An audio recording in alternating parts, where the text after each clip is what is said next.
উপস্থিত সকলকে যারা আজকে আমাদের এই অনুষ্ঠানে এসেছেন প্রত্যেককে আমার অনেক শুভেচ্ছা, অভিনন্দন। এবং টু বি ভেরি ফ্র্যাঙ্ক, আমার আর এখন কিছু বলার নেই।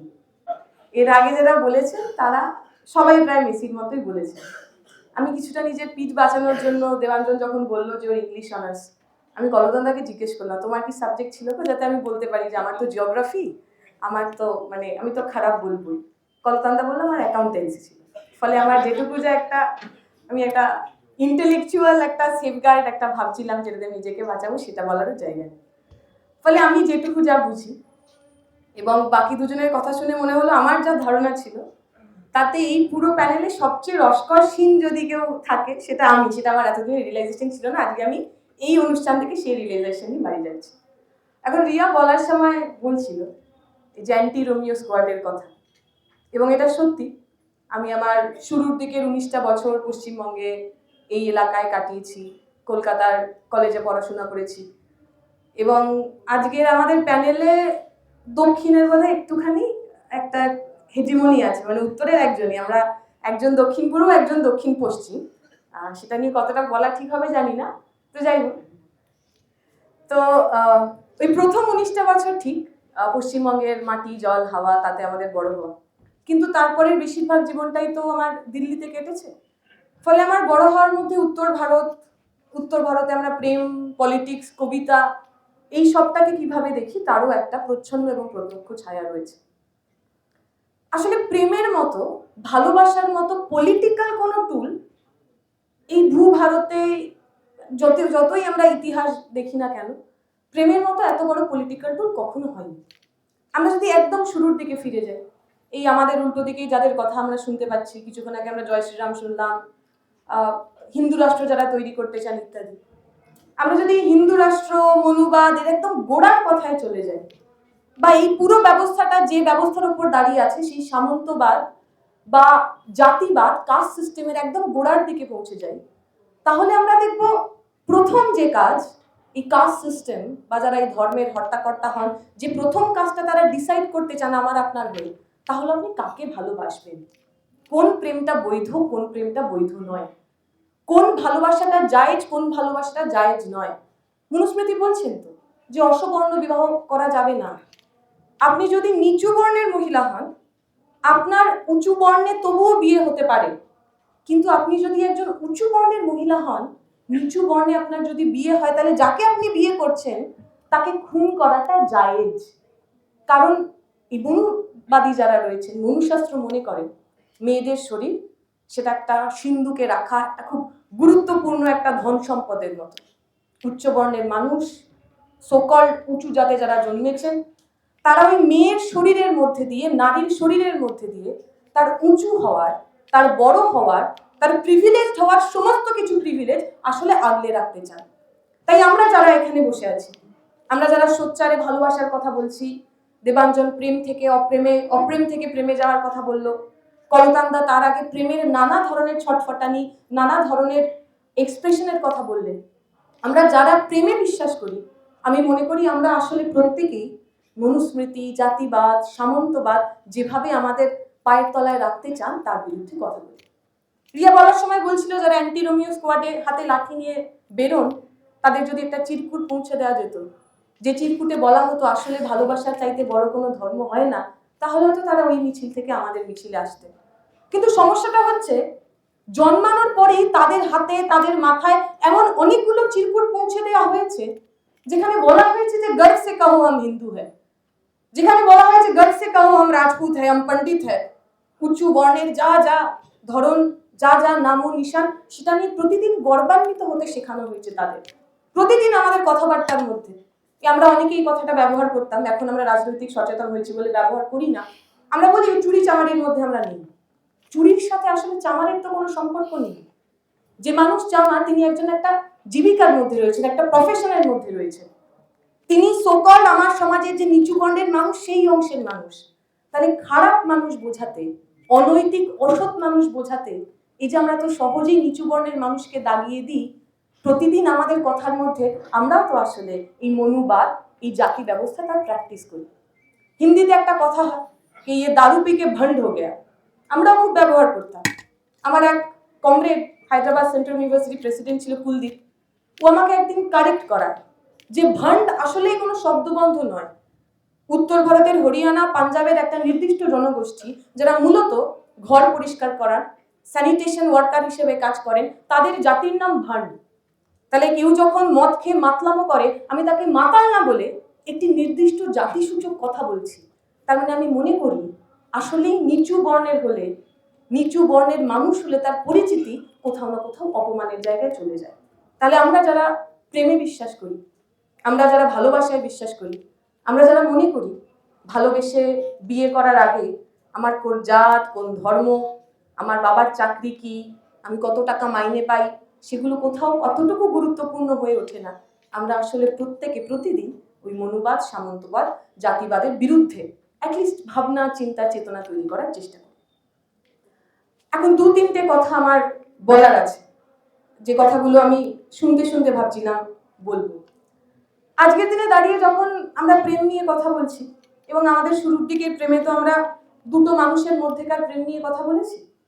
এখন পশ্চিমবঙ্গে একটা মানুষ জন্মেছিলেন যেই দুটো মানুষের মধ্যেকার প্রেমকে জাগতিক প্রেম থেকে একটা স্পিরিচুয়াল ভালোবাসার জায়গায় নিয়ে যেতে পেরেছিলেন। সেই ভদ্রলোকের নাম শ্রী চৈতন্যদেব। শ্রী চৈতন্যদেব সে প্রথম মানুষ যে মানুষ বলছেন যে ভগবানের সঙ্গে ভক্তের যে সম্পর্ক, ভগবানের সঙ্গে ভক্তের যে প্রেম, সেই প্রেমের জন্য কোনো পুরোহিতের দরকার নেই, সেই প্রেমের জন্য কোনো পৈতের দরকার নেই, মন্দিরে ঢোকার জন্য আমার অমুক জাতে ওঠার দরকার নেই। আসলেই ভগবানের সঙ্গে আমার যে সম্পর্কটা, সেই সম্পর্কটা প্রেমের। বহু মানুষ লিখেছেন চৈতন্যকে, অনেকে এ ব্যাখ্যাও দিয়েছেন যে চৈতন্য তার ভগবানের প্রতি যে প্রেম দেখাচ্ছেন, তাতে আর শুধু তিনি ভক্ত নন, কখনো কখনো তিনি তার ভগবানের প্রেমিকা পর্যন্ত হয়ে উঠছেন। আমি কিছুদিন আগে, আপনারাও নিশ্চয়ই শুনেছেন, যদি এখনো না শুনে থাকেন অবশ্যই শুনবেন, ফেসবুকে একটা ভিডিও রয়েছে প্রফেসর আব্দুল কাফি, সেখানে গীতার ভক্তিভাব নিয়ে একটা অদ্ভুত সুন্দর লেকচার দিয়েছেন। মানে আমার মনে আছে সকাল 6টার সময়, তখন আমাদের ওই বাংলা বাঁচাও যাত্রা চলছে, আমি রেডি হতে হতে ওটা শুনছিলাম, এবং আমার মনে হচ্ছিল ওই যারা কিছুদিন আগে 5 লক্ষ কণ্ঠে গীতা পাঠ নাকি সব করলেন, তাদের মধ্যে একজনও যারা মঞ্চে বসেছিলেন, তারা যদি কাফিদার কথার 10%ও বুঝতে পারতেন, তাহলে তারা এই মঞ্চে আর বসতেন না। কি অদ্ভুত সরল ভাবে বোঝাচ্ছিলেন, ভক্তিভাবের কথা বলছিলেন, প্রেমের কথা বলছিলেন, যে কিভাবে দুটো মানুষের ব্যক্তির প্রেম কিভাবে সেটা সার্বজনীন হয়ে উঠল, কিভাবে ভগবানের সাথে ভক্তের প্রেম আসলে একটা সমাজ সংস্কারক, একটা সমাজ সংস্কারের আন্দোলন হয়ে উঠল। উনি বলছিলেন কিভাবে একটা সময় পর যারা ভক্তি রসের বা ভক্তি ভাব নিয়ে যারা লিখছেন বিভিন্ন বৈষ্ণব পদাবলিতে, একটা সময় যে যতগুলো রস, ওই নবরসের মধ্যে ভক্তি রসকে আর আলাদা করে ধরা হচ্ছে না। বলছে ভক্তি রসের ব্যক্তিটা এত বিপুল হয়ে গেছে যে রাগে, প্রেমে, দুঃখে, যন্ত্রণায় সমস্ত রসেই আসলে ভক্তিরস কোথায় যেন লীন হয়ে গেছে। আজকের দিনে দাঁড়িয়ে যখন প্রতিদিন আমাদের কেউ না কেউ ধর্ম কেমন করে করিতে হইবে, ভালো সনাতনী কি করে হইতে হইবে, ভালো হিন্দু কেমন করে হইতে হইবে শেখানোর চেষ্টা করছে, তারা যেটা আমাদের কাছ থেকে কেড়ে নিচ্ছে তা হলো আমাদের ধর্মের যা ভোকাবুলারি ছিল, আমাদের ধর্মের যা গ্রামার ছিল, সেই গ্রামারে কখনো হিংসা ছিল না, প্রেম ছিল। প্রেমের পরিবর্তে অপ্রেমকে ওরা নিয়ে আসছে। আমার মনে আছে জাভেদ আখতার একবার বলেছিলেন যে सूफी का खुदा और मुल्ले के खुदा में क्या अंतर है। सूफी का जो खुदा है वो उससे इश्क करता है, उसके साथ उसका खुदा का जो रिश्ता है वो प्यार का रिश्ता है, इश्क का रिश्ता है। আর যারা মোল্লা অর্থাৎ যারা মৌলবাদী, মৌলবাদের সঙ্গে ভগবানের যে সম্পর্ক, তার যে আল্লাহর সম্পর্ক, সেই সম্পর্কটা ভয়ের। যেখানে সুফি বলেন যে আমি আমার আল্লাহকে ভালোবাসি, তাই তার ইবাদতে আমি বিলীন হয়ে যাই, আমি নাচ করি, আমি একটা ট্রান্সে চলে যাই, আমি জীবন সমস্ত কিছু আমার যা জাগতিক তা থেকে আমি সমস্ত কিছু ভুলে যেতে পারি। আর সেখানে মৌলবাদের যে আল্লাহ, সে বলে তুমি যদি আমার এই কথা না শোনো তবে তুমি বেহেশতে যেতে পারবে না, তুমি যদি আমার কথা না শোনো তাহলে তোমাকে ওই নরকে যেতে হবে। এই যে ধর্মের মধ্যে থেকে প্রেমকে সরিয়ে নিয়ে ধর্মকে একদম একটা রাজনৈতিক টুল বানানোর যে চেষ্টা হচ্ছে, তার প্রাথমিক বদলটা হলো এইটা, যেখানে আমরা প্রেমের পরিবর্তে হিংসার মধ্যে দিয়ে প্রতিদিন নতুন নতুন করে একটা অপর শত্রু তৈরি করার মধ্যে দিয়ে আমরা ধর্মকে গড়তে চাইছি। তাই আজকের দিনে দাঁড়িয়ে যখন আমরা প্রেমের কথা বলবো, তখন সেই প্রেমে ধর্ম কি করে, ধর্ম প্রেম একসাথে সমাজ বদলালো, তার সম্পর্কেও বলতে হবে। আমার মনে পড়ে যাচ্ছে একজন সুফি ছিলেন, তার নাম বুল্লে শাহ। সেই বুল্লে শাহ লিখেছিলেন যে যদি স্নান করাতে বা জলে ডুব দিলেই যদি ভগবান পাওয়া যেত, তাহলে জলের মধ্যে যে ব্যাঙ মাছ থাকে তারা ভগবানকে পেয়ে যেত। যদি বনে বনে ঘুরলেই ভগবানকে পাওয়া যেত, তাহলে বনের মধ্যে যে গাই বাছুর যারা চড়ে চড়ে বেড়ায় তারা ভগবানকে পেয়ে যেত। যদি মন্দির মসজিদে ভগবান থাকে, তাহলে মন্দির মসজিদে যে চামচিকে বা ছোট ছোট পাখিরা থাকে তারা ভগবানকে পেয়ে যেত। আসলে ভগবান এখানে কোথাও থাকে না, ভগবান থাকে দিল কি আচ্ছাই মে আর দিল কি সচ্চাই মে। যার মনের মধ্যে যতটা আচ্ছাই, যতটা ভালো, যতটা সত্যি, তার মধ্যে ভগবান থাকে। সেই একই কথা আমরা আবার যদি এখানে লালনের কাছে আসি, সে লালন একই কথা বলছে। তাহলে এই যে যারা আমার দেশকে একদম নতুন ভাবে দেখতে চাইলেন, যদি আমরা বুল্লে শাহর কথা বলি বা লালনের কথা বলি, এরা তো কেউ রবি ঠাকুর ছিলেন না। রবি ঠাকুর আমাদের চেতনার, বাঙালির সৃষ্টির, বাঙালির মানবতাবাদী হয়ে ওঠার একটা বিশাল বড় নাম। কিন্তু এটাও সঠিক যে প্রিভিলেজ থেকে রবি ঠাকুর এতগুলো অদ্ভুত সুন্দর সুন্দর লেখা লিখতে পেরেছেন, বুল্লে শাহ, কাজী নজরুল ইসলাম অথবা লালন ফকিরদের সেই প্রিভিলেজটুকুই ছিল না। গ্রামসির কথায় বলতে গেলে আমরা যাকে বলবো অর্গানিক ইন্টেলেকচুয়াল। প্রতিদিন পরিশ্রম করেছেন, প্রতিদিন টিকে থাকার জন্য সংগ্রাম করেছেন, আর টিকে থাকতে থাকতে এই জীবনের মধ্যে যে রূপ রস গন্ধ আছে, এই জীবনের মধ্যে যে নরম রয়েছে, সেই নরমটাকে নিজেদের লেখায় লিখে গেছেন, মানুষের জন্য, মানুষের কাছে হয়ে লিখেছেন।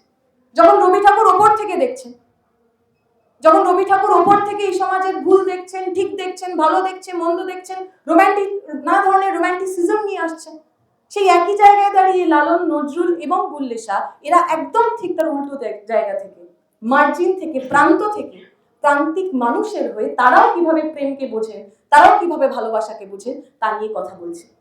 আমি আমার কথা দীর্ঘায়িত করব না, কিন্তু তিনটে কথা বলে শেষ করব। এক তো আমরা যারা চারজন এখানে বসে আছি, ইনক্লুডিং আই থিঙ্ক রিয়া, আমরা সবাই শাহরুখ খানের ফ্যান।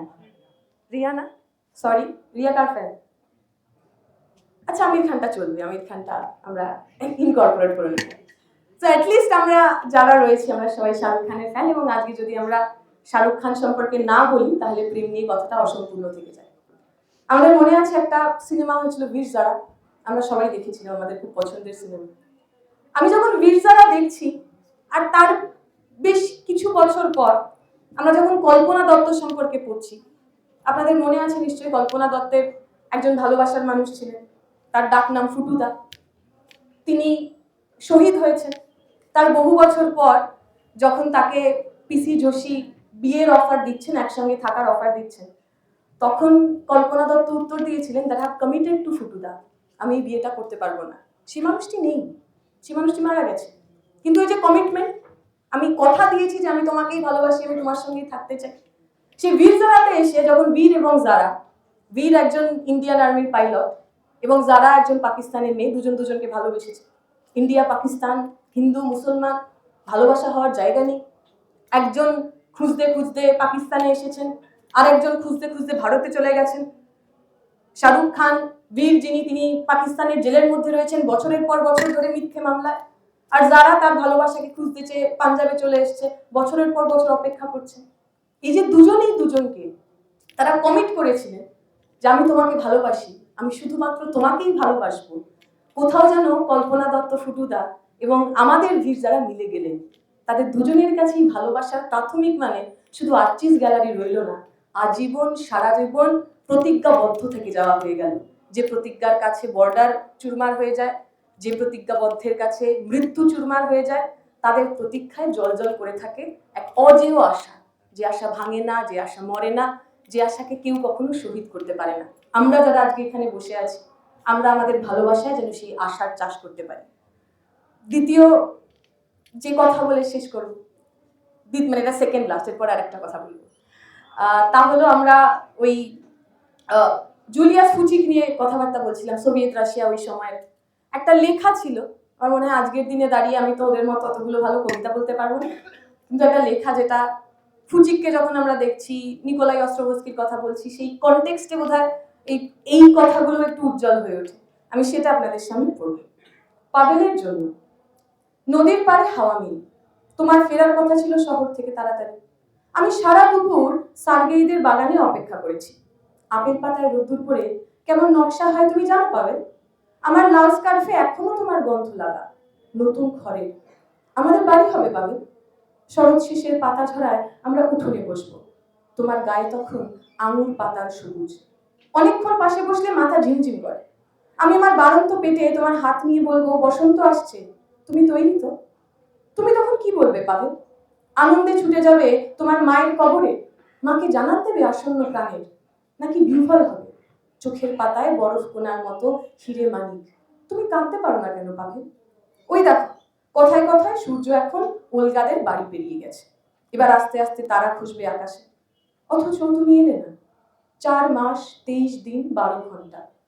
কারখানা যাওয়ার আগে আমায় কথা দিয়েছিলে ফিরবে, গ্রামের পার্টিজানদের সাথে বড় রাস্তায় মিলিয়ে যাওয়ার আগে হাত নেড়েছিলে তুমি, 2 হাতে চুমু ছুড়ে দিয়েছি।